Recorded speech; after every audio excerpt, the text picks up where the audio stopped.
The anime opens with our MC, Gray, finally acquiring the title of Strongest King, having slain hundreds and massacred various nations to show off his dominance.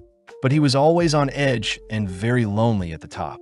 One day, whilst admiring his achievements, Gray is suddenly assassinated, sent sinking into an abyss, only to be given a second chance at life.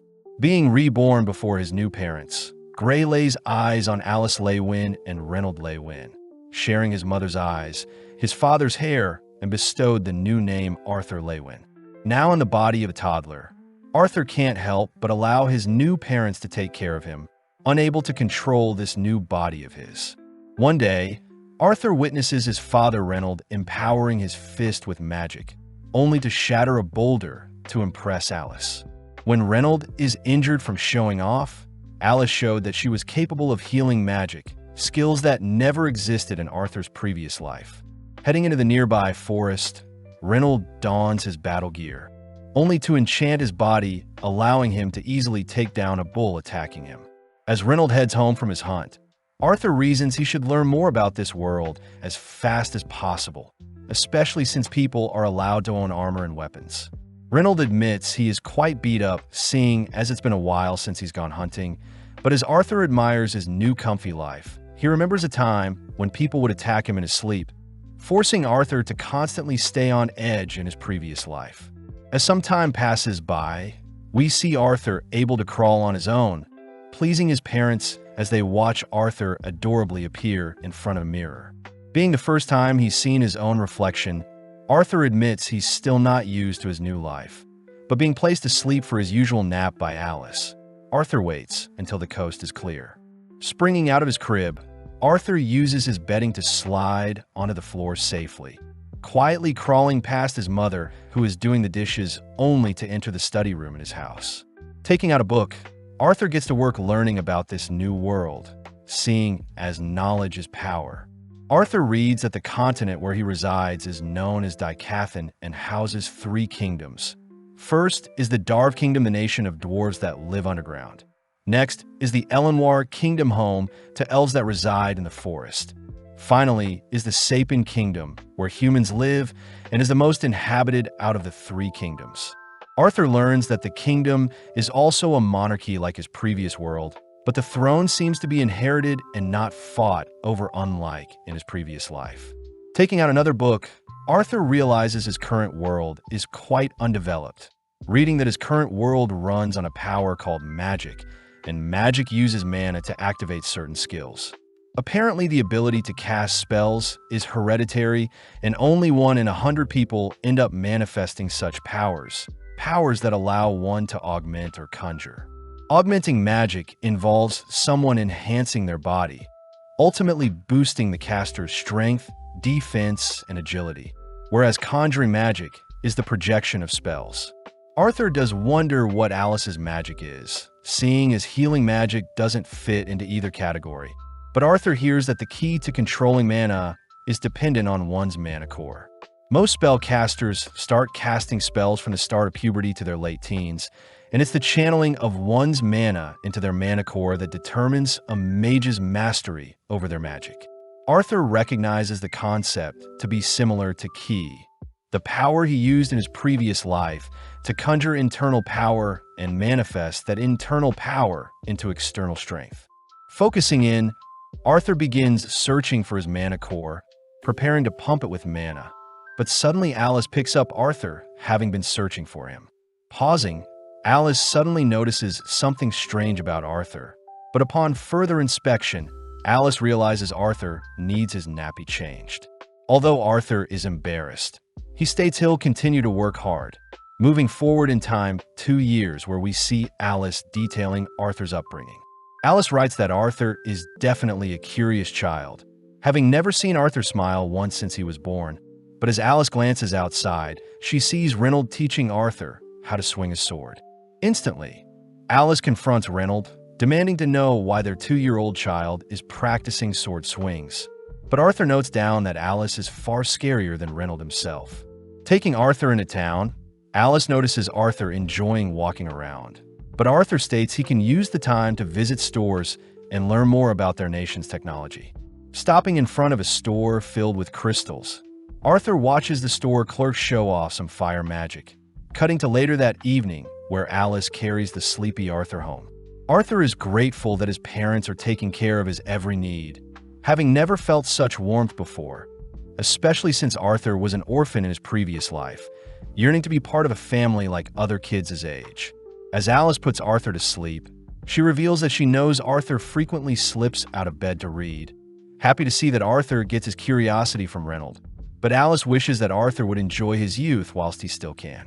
With some more time passing, Arthur watches over his dad channeling mana into his core, only to upheave several stones. Although the spell wasn't the most impressive, Alice asks Arthur to continue watching, amazing Arthur when Reynold fires off a torrential punch followed by an earth-shaking axe kick. Seeing as his father is an augmenter, Arthur is suddenly whisked away by Alice, who says it's time for Arthur to have his nap, but Arthur wants to read instead. Putting on his puppy dog eyes, Arthur manages to charm his mother into giving him some time to read, choosing to spend the time perfecting his mana core as Arthur continues to compress mana towards his core. As Alice brings some refreshments for Reynold, they suddenly hear a massive explosion go off in the house, forcing Reynold to tackle Alice's side, protecting Alice from the explosion. Alice cries that Arthur is still in the house, prompting them both to rush into the house, only to be shocked to see Arthur floating in the air. Reynold states that Arthur had created his mana core before he was even 3 years old, but as Arthur proudly faces his parents, he suddenly spots planks of wood falling towards him.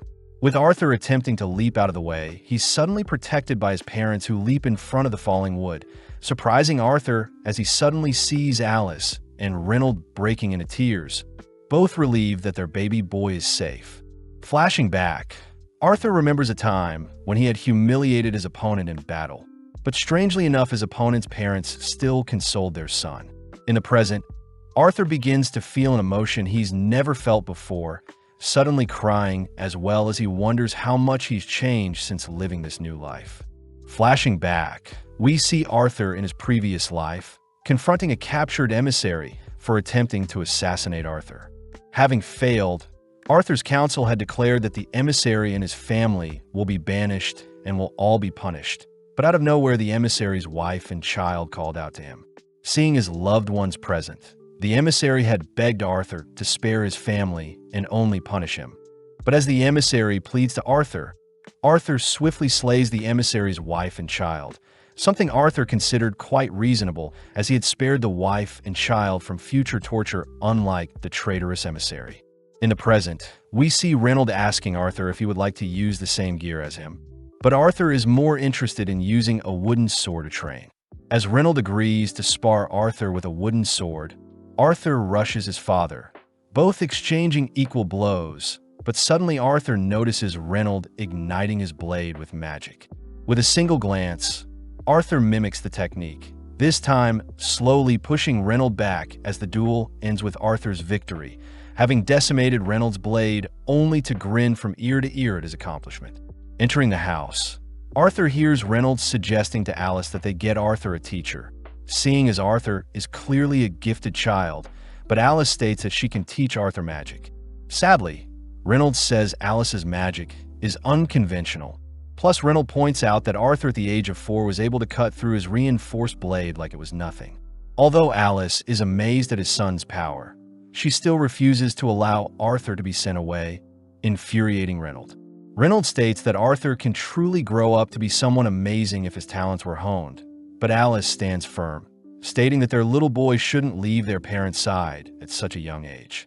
As a compromise, Arthur suggests that they all move together instead of Arthur leaving alone, something that excites Reynold and Alice as they immediately begin to pack, excited for the journey ahead. The next day, 2 carriages arrive in front of the home, people Arthur knows as Reynolds and Alice's former party, the Twin Horn Party. Apparently, they helped rebuild the house when Arthur had first awakened his core, greeting Adam Crinch, only to be pulled in for a tight hug by Angela Rose. Luckily, Durden Walker saves Arthur from being suffocated by melons, only to spot Jasmine Flamesworth glaring at him from above a carriage. Finally, Helen Shard welcomes Arthur, all boarding the carriages only to immediately head out. seeing the carriages being pulled along by monsters. Arthur notes how primitive the transportation are, a stark difference from the floating vehicles in his old world. Regardless, the gang take a break in a forest, having set their destination to be the city of Xyrus. But as the party sit by a fire to relax, they suddenly spot monsters approaching their camp. In an instant, the party ready their weapons, all watching as the monsters pounce onto Jasmine.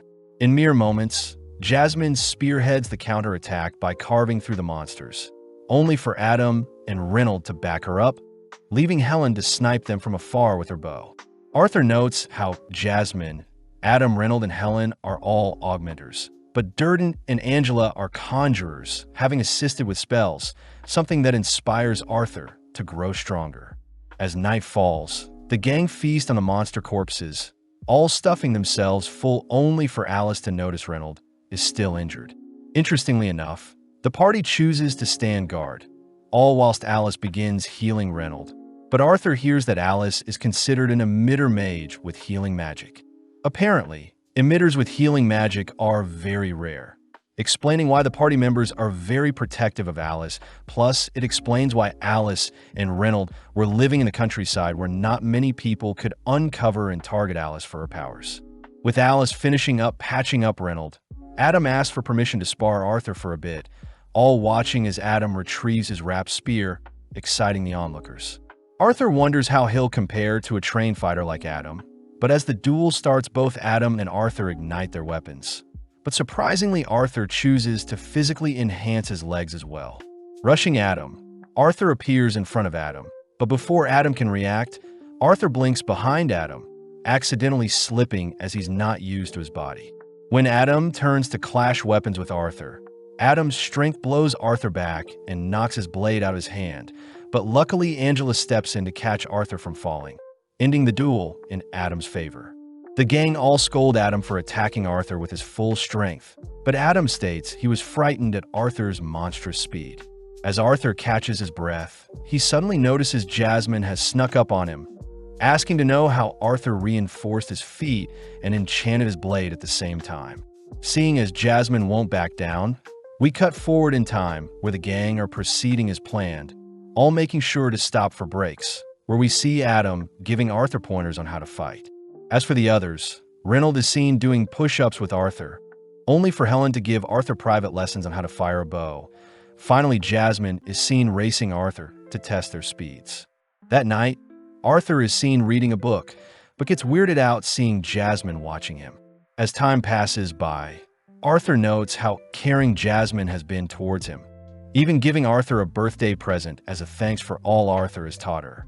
Jasmine begins explaining the gift to House, not only a rope but doubles up as a blade, something the other girls find adorable seeing as Jasmine is normally closed off to others. But as the gang prepare to continue their journey, Arthur suddenly spots Alice acting strange, worried seeing as Alice utters it's nothing.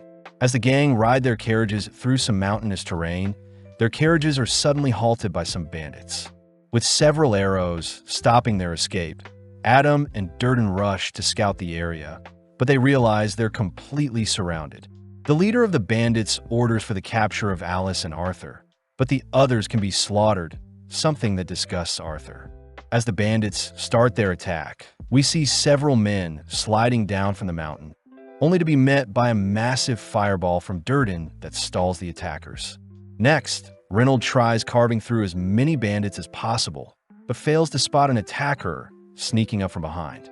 Luckily, Helen snipes the attacker, prompting Adam and Jasmine to assist with the defenses, but Arthur is worried that the party will burn out soon. With some time passing by, we see the bandits continue to swarm the carriages, exhausting the gang as they're clearly growing fatigued. When Reynold is tossed into a carriage, Arthur and Alice rush to check on him, but Reynold cries that he is fine and that Alice should keep her healing magic concealed. Reynold orders Arthur to drag Alice away from their location, but Arthur states he wants to stay and fight, but suddenly Reynold reveals that Alice is currently carrying another child. Arthur realizes that Alice's strange behavior in the past few days was because she was pregnant, something that finally convinces him to drag Alice to safety, all whilst Reynold keeps the leader of the bandits occupied. As Arthur runs into some bandits blocking his path, he is grateful for the party members clearing a path for him and Alice, finding it ironic how he has slain so many innocents in his past life, yet right now, he is begging for his own family to be spared. Right on cue, a bandit atop the mountains is seen casting a wind spell to knock out our duo, but having detected the spell, Arthur decides to shove Alice away from the blast zone, tanking the blast himself. With Arthur being flung off the mountain into the forest below, Arthur uses the rope and his dagger to snatch the mage and drag him down as well, watching as Angela and Durden attempt to rescue Arthur with their magic, but no luck. Arthur says he strangely feels fulfilled, finally realizing why someone would go so far to save a loved one. But sadly, Arthur's one regret is how he won't get to experience what it's like to be a big brother.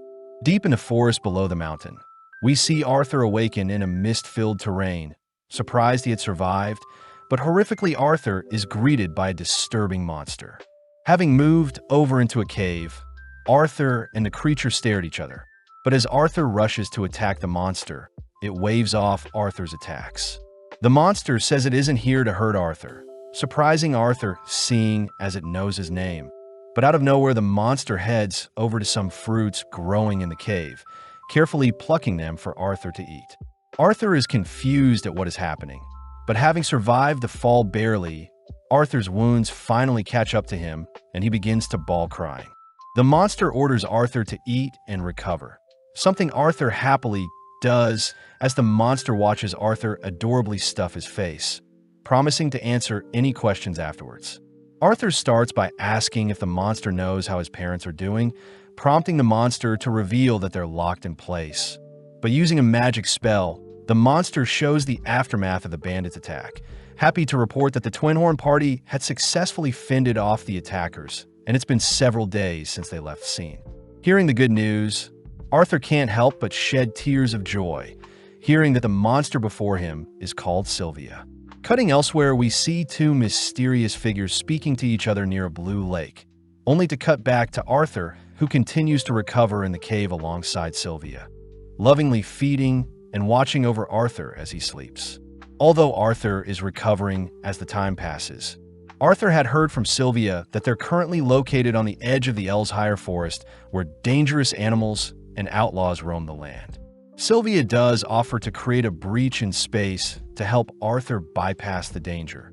Happy to see Arthur is now able to move and fight, but Arthur does wonder why Sylvia is taking care of him in the first place, wondering what object Sylvia is protecting and whether or not Sylvia is injured.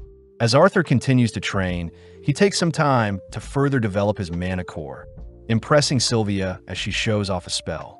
Arthur immediately notices Sylvia creating a ball of energy while simultaneously gathering mana from the air to fuel it, a technique Arthur never knew was possible. Sylvia utters that humans tend to separate the use of gathering and using mana from magic, something magical beasts normally combine. Sylvia offers to teach Arthur how to use the same technique she just showed off, piquing Arthur's interest, but Sylvia states that such a technique will be guaranteed to make Arthur stronger, demanding to know what Arthur intends to do with such power. Thinking about his loved ones getting hurt, Arthur declares he'll use his power to slay those who oppose him. But instantly Sylvia flicks Arthur away. Sylvia says Arthur gave her the wrong answer, plus his twisted face disgusts her. But Arthur is confused since in his previous life, he became the strongest king by obtaining unrivaled power. Sylvia apologizes for hitting Arthur, but upon touching Arthur with one of her fingers, Sylvia reminds Arthur she could easily shred Arthur in an instant. Arthur admits she prefers the more gentle Sylvia, only to hear that rage and anger burns easily, and when someone acts out violence, they feel good in the moment. But this only breeds more hatred and violence. Sylvia asks Arthur not to waste away his new life, making Arthur wonder if she knows about his past life. But as Sylvia asks Arthur once more what he'll do with his new profound power, Arthur correctly answers he'll protect his loved ones with it. With Sylvia satisfied, we cut elsewhere where we see a monster tracking down Sylvia's whereabouts, having slaughtered all who got in its way. Flashing back, we see Arthur in his previous life waking up, only to be greeted by his servants who divert their eyes in fear of Arthur's presence. As Arthur admires his self-portrait, he states that a king is meant to start wars and gather glory for his nation, something his advisor Marlon agrees with. In the present, Arthur begins to control his ability to absorb mana whilst using it, focusing in carefully all while Sylvia watches over him. Arthur utters that in his past life, he had been blessed with immense power in the form of his key control, and his powers allowed him to defeat all who opposed him.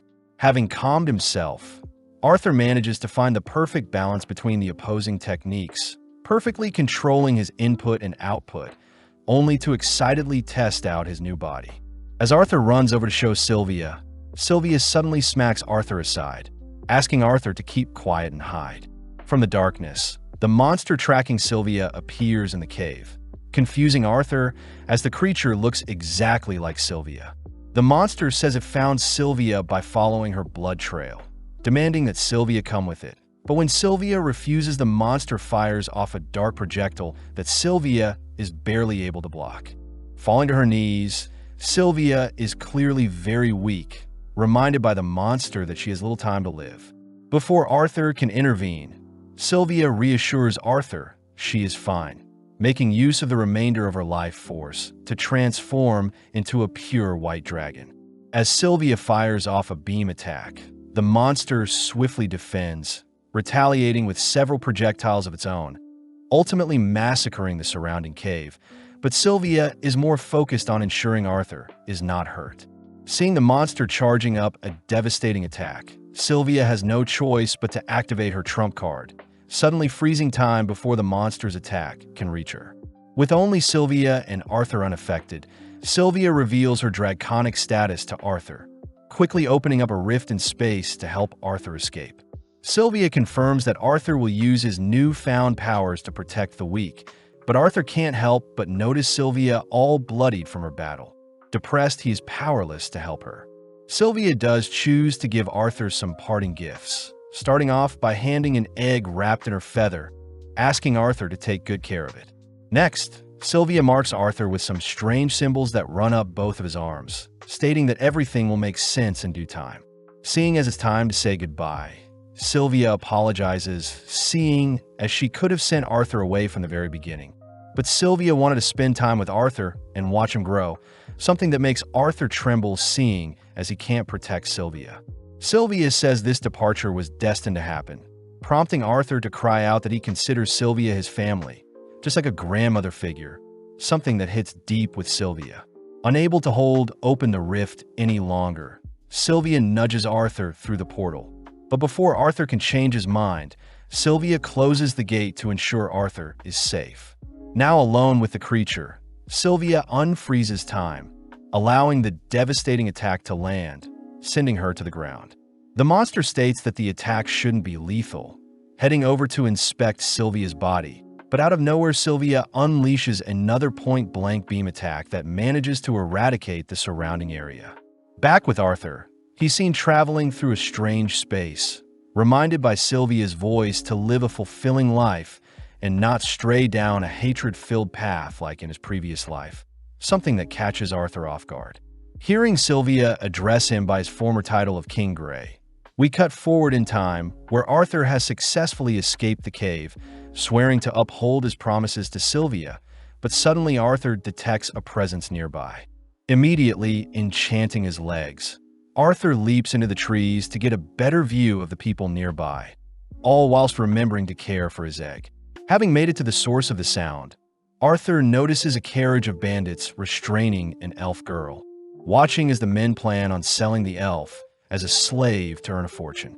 Seeing the men treating the elf so poorly, Arthur grows infuriated, remembering Sylvia's words to protect the weak whilst never resorting to unnecessary violence. Acting smart, Arthur follows after the carriage as it makes its way through the forest, but seeing as the sun has begun to set, the men choose to set up camp and rest for the day. Arthur wonders if the men will give him intel on the nearest human settlement, overhearing the four men discussing the horrific acts they may do to the elf girl. But calming his anger, Arthur chooses to wait a little longer. With the moon finally rising, Arthur wonders why the forest hounds are obeying the men, realizing that the magic collars must be controlling them.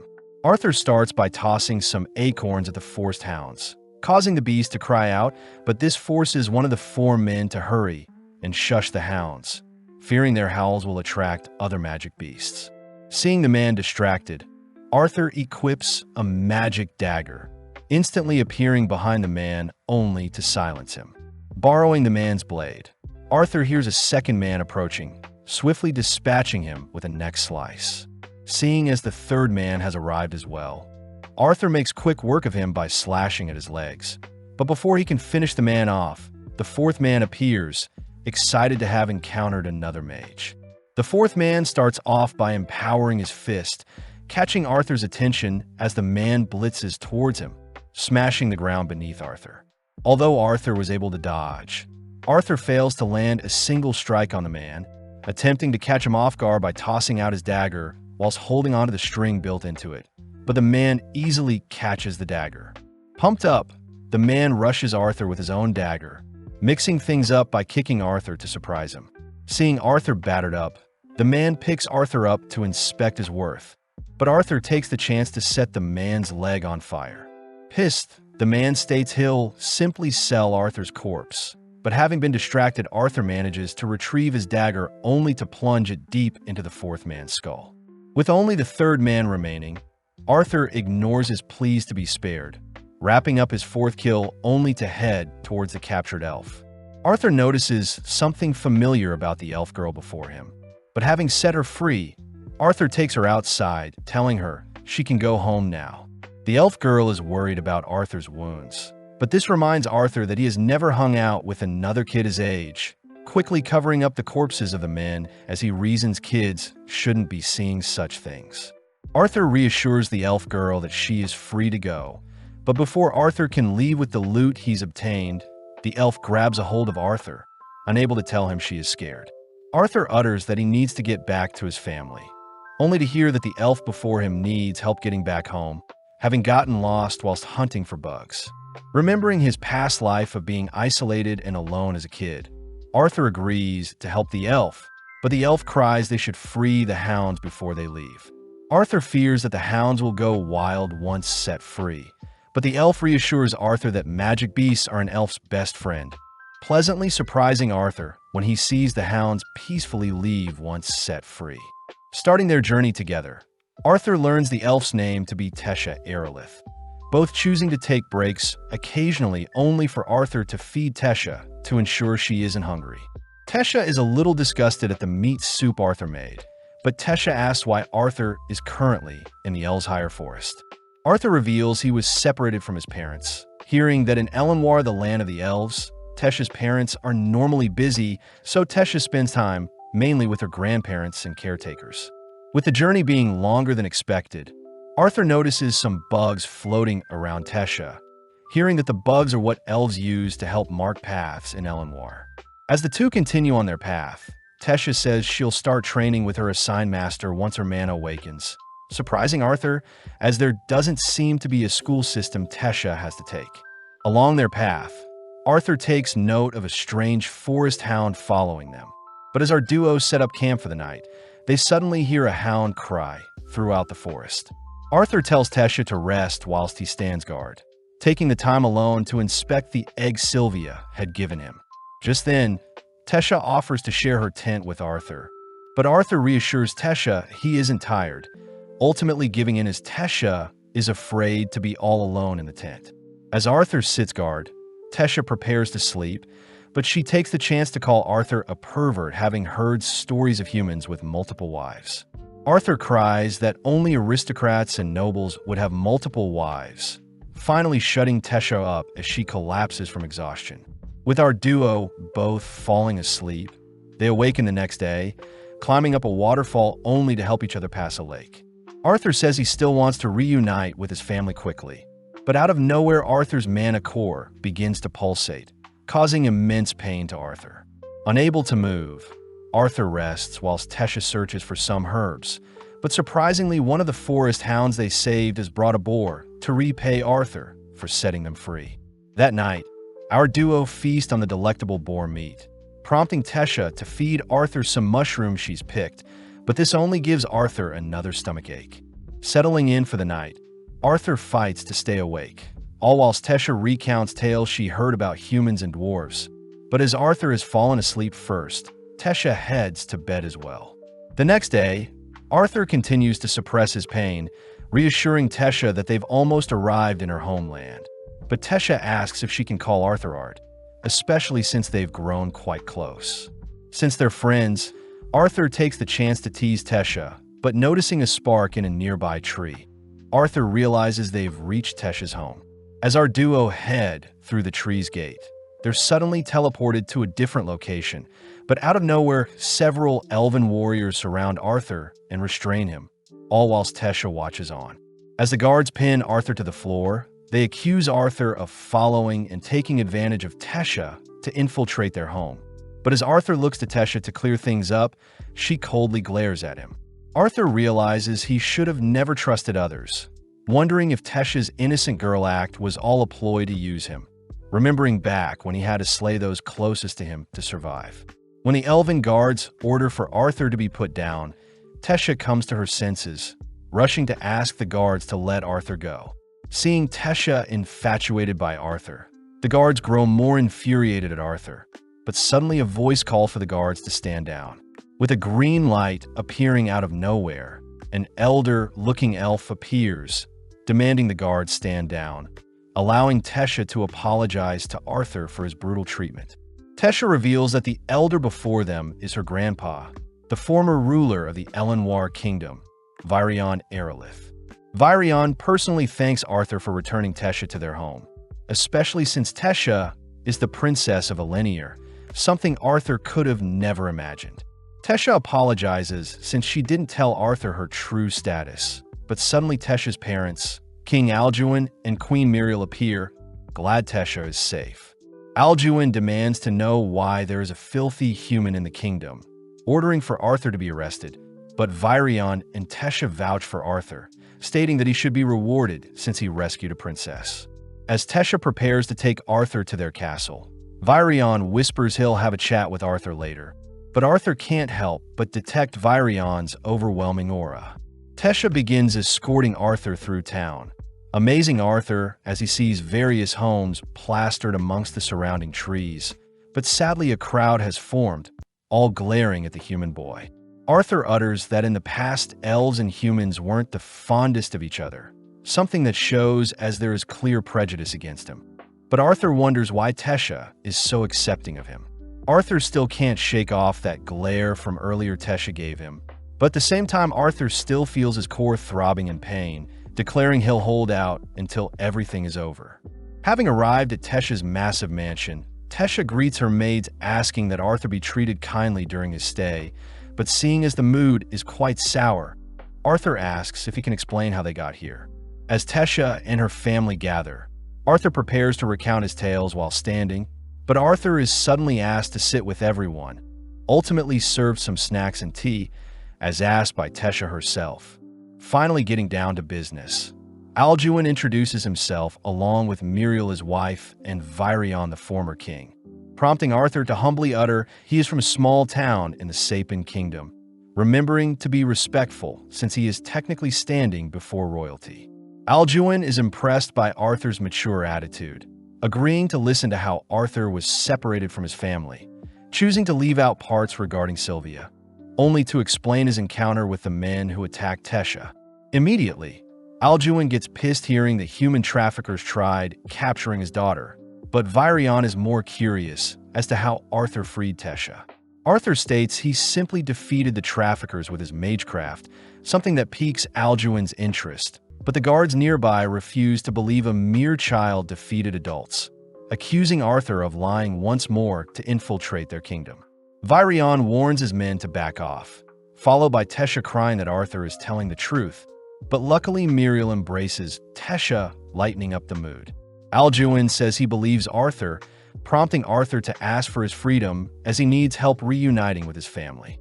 King Alduin is opposed to helping a human, but Arthur states that not all humans are as terrible as Alduin thinks, something Virion agrees with. Seeing Alduin still stubborn, Tesha gives her father a mean stare, leading Alduin to explain that the teleportation gate to the Sapping Kingdom is only accessible to the Council of 3 races and is opened every 7 years. As for when the portal will next open, Alduin says it'll take another 5 years, but seeing Arthur distraught, Alduin agrees to have his soldiers escort Arthur home through other means. As Alduin offers Arthur a place to stay for the night, Virion takes note of Arthur's strange attitude, cutting to later that night where Arthur cleans up, all whilst wondering whether this pain in his chest has to do with Sylvia. Heading onto the balcony, Arthur notices Tesha happily reunited with her family, suddenly yearning to reunite with his parents as he wishes they escaped safely. With Arthur choosing to go on a nightly walk, Tesha suddenly catches up to him, apologizing for her father's horrible attitude towards him. But Arthur says it only makes sense since they were worried about Tesha. Arthur asks Tesha if he is worthy of reuniting with his parents, especially since the bandits attacked his family because of him, plus he wasn't able to protect his parents himself. Annoyed, Tesha cries that it's common sense that parents would miss their child, plus Tesha herself admits to missing Arthur once he leaves. Out of nowhere, specks of light fill their surroundings, a feature of fireflies swarming them having been drawn to the surrounding flowers. Seeing Tesha so innocent, Arthur blames his corrupt mind for thinking so badly of the people around him, apologizing to Tesha as he promises to do better moving forward. At that moment, Arthur detects a projectile being launched towards them, blocking the attack only to swiftly enchant his legs as he rushes to kick the attacker. But surprisingly, it's Virion himself.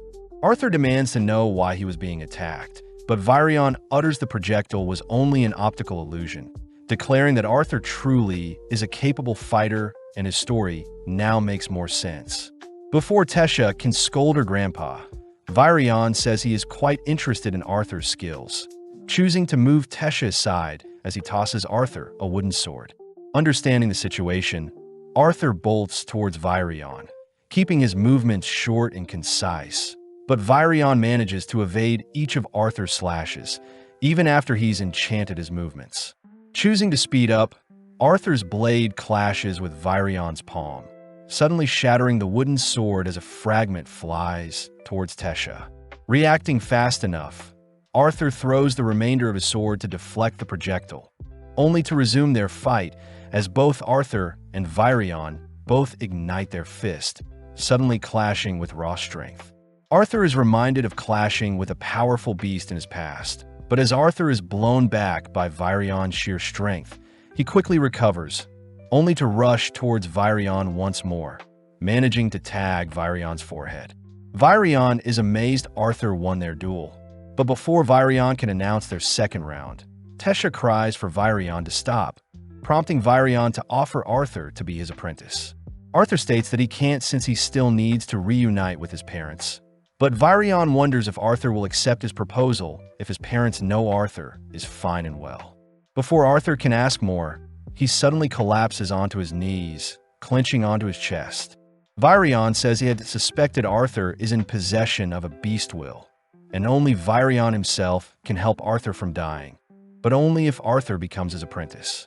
Having sunken into a dark abyss, Arthur suddenly feels a pain rupture from his chest only to give rise to a dark entity Arthur fears is his traumas.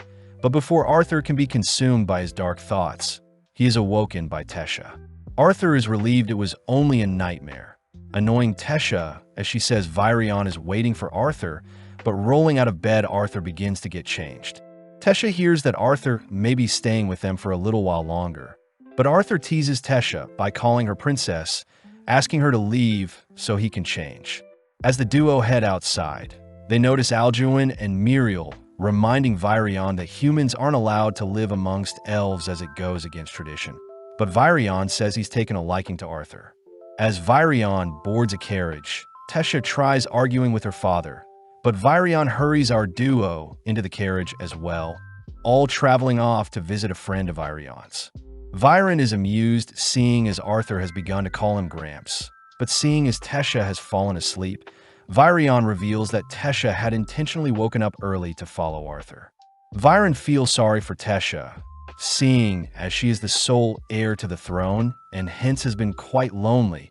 Plus, in the past, many of her so-called friends had left her, meaning she doesn't open up as much anymore. Virion says he has seen Tesha smiling more often when she is around Arthur, personally thanking Arthur for being Tesha's first true friend. Something that surprises Arthur, as a powerful man like Virion is thanking a mere child like himself. Having traveled for a while, the trio stop, intriguing Arthur to who Virion's mysterious friend is, but out of nowhere Virion kicks on his friend's house, crying for them to come out. As a few seconds pass by, an older woman opens the doors, demanding that Virion not be so loud, only to be introduced as Renia Darkassa, a unique sorcerer. Arthur wonders if Renia has unique magic like his mother's healing magic, immediately entering Renia's home as Arthur takes note of the abundance of books in Renia's home. Arthur wonders how Renia can help him, sitting down only to learn that Renia is a diviner, a person that can see the past and future. Renia knows that Arthur isn't here to have his fortune read, amused that Arthur only wants to make contact with his parents. Seeing such childish innocence in Arthur, Renia asks Arthur to lean into a bucket of water, asking Arthur to picture his parents as she casts a spell over him. Arthur starts off by picturing his mother and father at a table, both sitting down to enjoy some stew, both getting depressed as stew was Arthur's favorite food, and it's supposed to be Arthur's birthday today.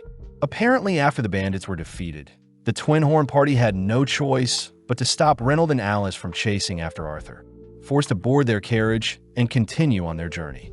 Not long after, Reynold and Alice separated from the others, only to acquire a home with their status where they await their next child's birth. Before his parents can break into tears, Arthur begins speaking to them with Renia's help, reassuring his parents that he'll return home once his body is treated, plus the elves in the Elenoir Kingdom are treating him well.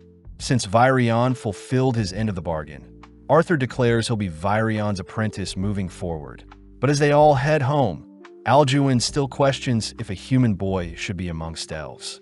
Tesha says it wouldn't look good for her savior to be shooed away.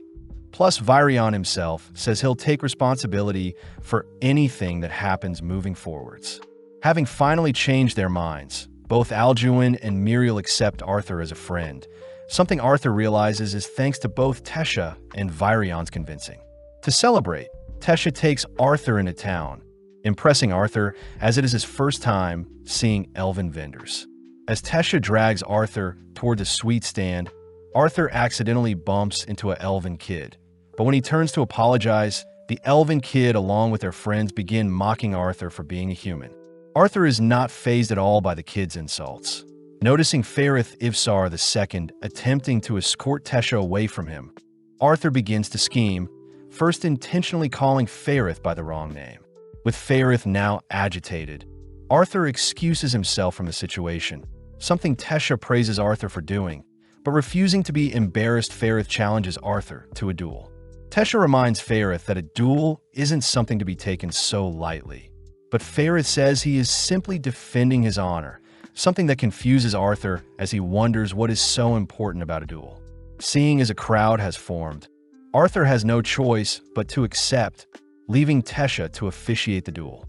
With both challengers ready, Tesha starts the duel, prompting Ferith to rush Arthur with a punch, but sadly Arthur fires off a punch faster, knocking Ferith to the ground and ending the duel. Seeing as things have been settled, our duo continue enjoying their free time, munching on some snacks, spending time reading only to shop around. As our duo admire the scenery for a bit, Tesha asks what's on Arthur's mind, but Arthur says it's nothing. Tesha asks if Arthur is ready for his training with Virion tomorrow, reminding Arthur of Virion's warning. As Beast Tamers is a role Arthur should be cautious of trying to obtain. Virion had asked Arthur to focus and survive for as long as he can. That way he can reunite with his family, something that excites Arthur as he can finally get stronger for his family, inspiring Tesha to get stronger as well. With the big day arriving, we see Arthur and Virion begin his brutal training. But as we flash forward 3 years into the future, we see an older-looking Tesha waking up Arthur, even forced to use some mana when Arthur refuses to leave his bed. Waking up like normal, Both Tesha and Arthur spot the king and queen heading out for a meeting of sorts, but Tesha takes the chance to remind Arthur to eat his breakfast. Beginning training, both Arthur and Tesha spar each other with martial arts. But seeing as the duo have warmed up, Virion tosses them a wooden sword each. Brawling for a while, our duo take a break all whilst Virion goes over the sorcery Arthur will need to know once he's stabilized his mana core and awakened to one of the 4 elements, these being fire, water, wind, and earth. Virion points out that elves are more likely to awaken with wind, water, and earth magic. Dwarves favor earth and fire whilst humans are capable of mastering all 4. Sadly, since humans are limited by their mortal body, one element is most common whilst multiple being an extremely rare case. Tesha butts in asking why Arthur hasn't been using magic whilst training like her, but Virion says Arthur is currently handicapped and his mana core is currently housing a beast will that is the reason for his pain. Arthur suspects this beast will to be due to Sylvia's work, but Virion explains that Arthur needed to assimilate and hone his body before he can start using magic. Apparently awakening one's mana at 10 is impressive.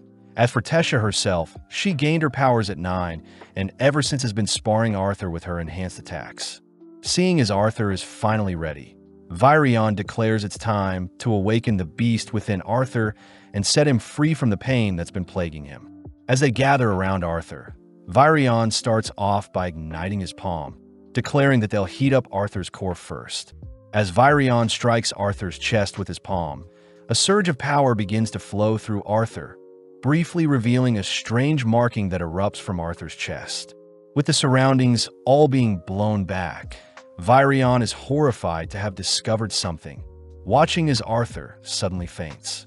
Rushing Arthur back home, Virion sits by Arthur's side until he awakens, asking Arthur if there is any information regarding his beast while he is hiding. Arthur chooses to reveal that he had come into contact with a dragon in the past, something Virion had suspected, as he demands Arthur never utter such a secret to others as it may harm Arthur. Arthur is glad Virion cares for him so much, but Virion brings up the fact that Arthur will be returning home in 4 months, surprising Arthur. Virion says there will be a cultural exchange between the 3 kingdoms, allowing the entrance to Xyrus City to be open, and Arthur can finally return to his family. Arthur realizes the king and queen's meeting this morning was to discuss the cultural event, but seeing Arthur's worried expression, Virion asks Arthur to rest for now and that Tesha has already been told about Arthur's new departure date. At night, Arthur can't help but think about how little time he has left before he has to leave, only to suddenly notice the egg Sylvia gave him begin to glow and crackle, followed by an eye poking out of one of the cracks. As a tiny black creature emerges from the egg, it adorably collapses beside Arthur, something Arthur finds cute. Picking up and inspecting the creature, the tiny dragon begins imitating Arthur's head tilts, only to suddenly bite down onto Arthur's arm, ingraining a spell into Arthur. Out of nowhere, Arthur begins to hear some strange sounds, realizing that his marking must be allowing him to communicate with the baby dragon.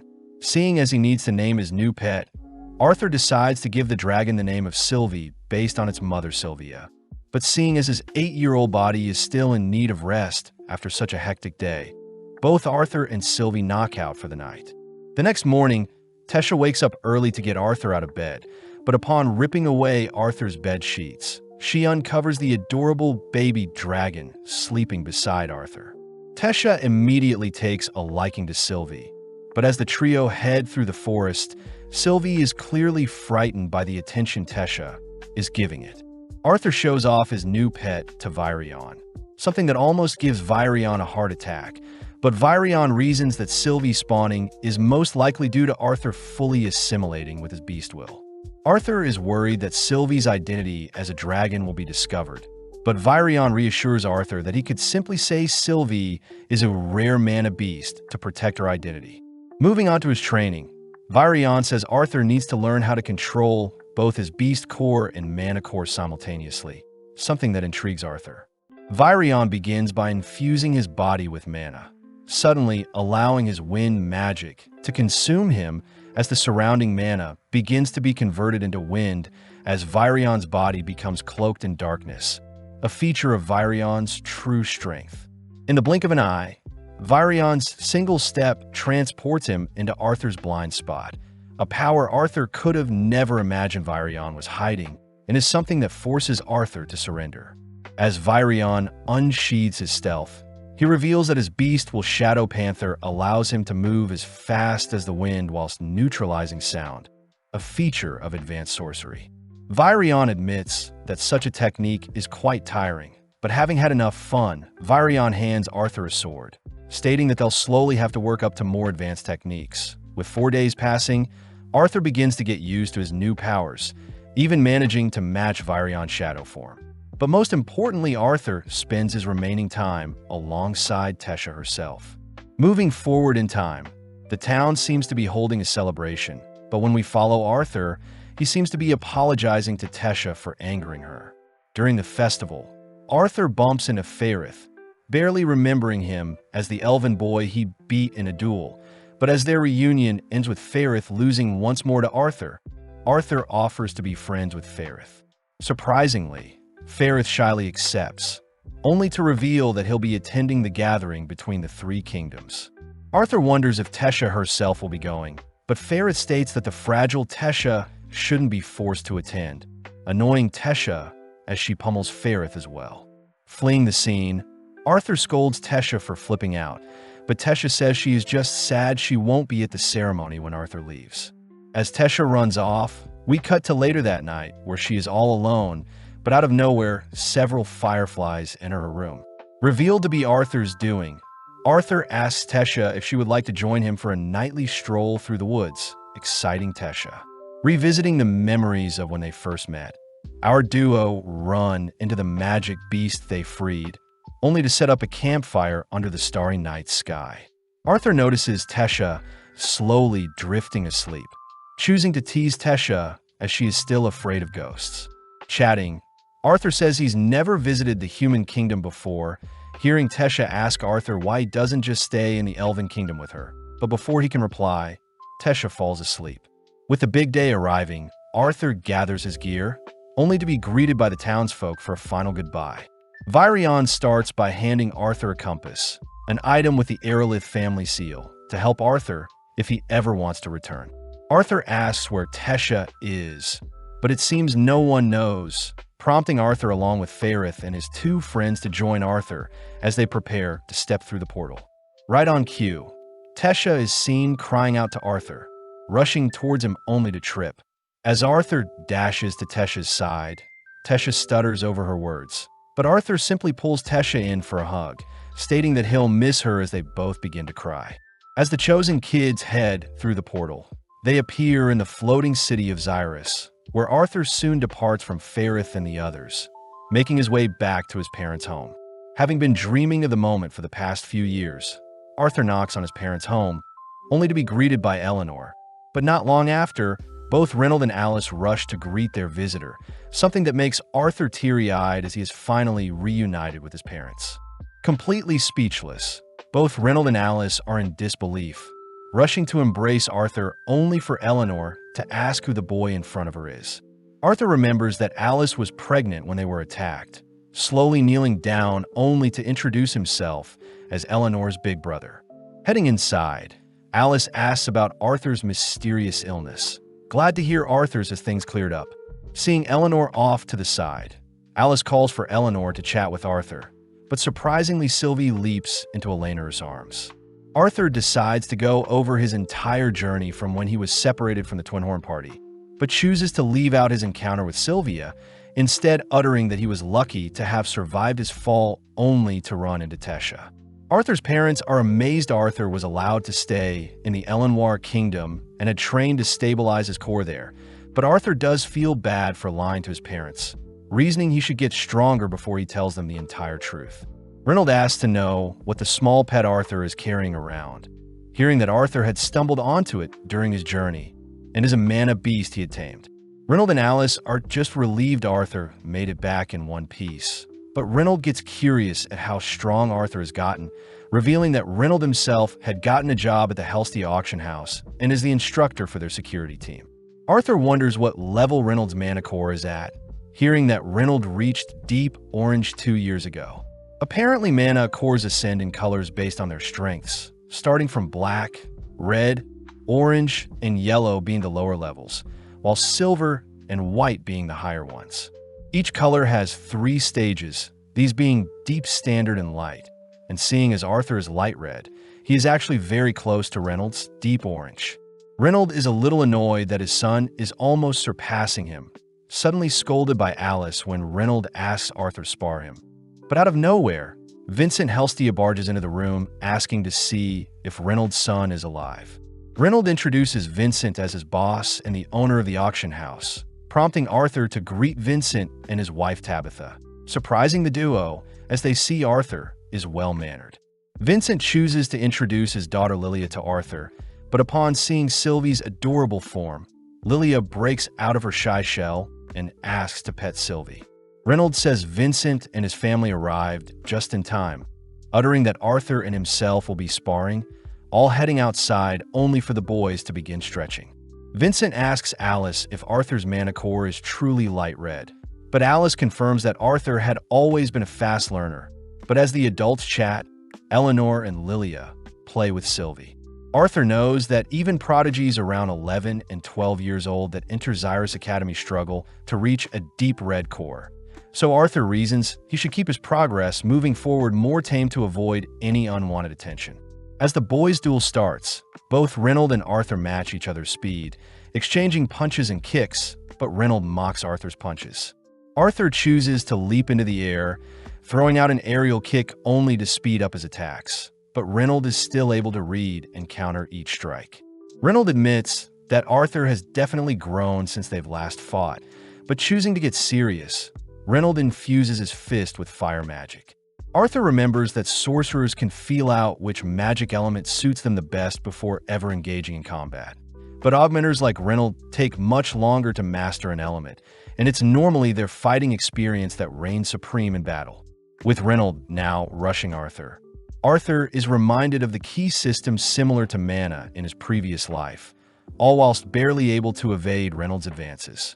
Seeing his father's powerful strikes draw the attention of the onlookers, Arthur reasons that he should at least match his father's strength, suddenly imbuing his fist with magic of his own that captivates the viewers. As both boys rush each other, both Arthur and Reynold's punches cancel each other out, but Reynold reacts quicker, managing to sneak in a kick that blows Arthur back. Arthur refuses to be defeated just yet, realizing that Ki is just like this world's augmenters, suddenly remembering his training with Virion, where Arthur is offered the chance to proceed beyond normal fire magic. In the present, Arthur unleashes bursts of lightning, a technique Reynold recognizes as advanced fire magic, something that shreds the surrounding area. To make things worse, Arthur directs his attention to a nearby water fountain, monstrously conjuring the water to chase after Reynold.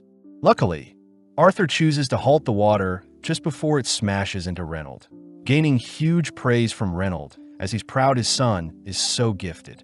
Vincent and Tabitha are amazed such a child exists, all whilst Lilia can't help but admire Arthur. That evening, Alice and Reynold tell stories about Arthur's antics after being born, but Reynold seems exhausted, collapsing out of his chair. Vincent asks if Arthur will be enrolling in Xyrus Academy, but Reynold says such a prestigious academy won't be affordable for them. Vincent and Tabitha offer to cover Arthur's tuition, but Alice fears that Arthur entering the academy at 8 years old may be too much for him. Vincent says he'll put in a good word, seeing as he has connections with Xyrus Academy's director. But Arthur butts in reminding everyone he hasn't seen his family in ages, plus he needs time to cool down after the sparring match. As Arthur wanders through the mansion, he accidentally gets lost, only for Lilia to call out to him, offering to show him around. Taken to meet the butlers and maids of the manor, only to be scolded by Maria, since Arthur's duel had burned up the lawn Maria was in charge of. Arthur watches as Lilia calls for more duck, but although Maria serves Lilia more food, she reminds Lilia she is gaining weight. The other maids whisper to Arthur that Lilia visits them and stress eats when her parents talk about her future, especially since they want Lilia to awaken as a sorcerer, even though Vincent and Tabitha aren't sorcerers themselves. That night, Alice and Reynold remind Arthur that they're glad to see Arthur has returned to them. But before they leave Arthur to rest, Alice demands a good night kiss from her baby boy. The next morning, Arthur rushes downstairs to greet the Twin Horn party, immediately receiving a tight hug from Angela, who is relieved to see Arthur is safe. Arthur also asks if Durden has gotten bigger, greeting Adam and Helen, who both notice how big Arthur has gotten.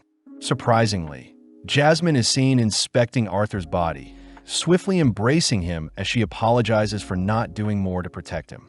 As everyone sits down, the Twin Horn members reveal that they had come back from the Atistan city, having been paid handsomely for the various jobs they took on their journey. Seeing such a rowdy crowd, Arthur realizes he doesn't actually know much about the Dicathan continent nor the Sapin kingdom, wondering if he should become an adventurer to learn more about the world. But at the same time, we see Lilia sitting all by herself, seemingly deep in thought.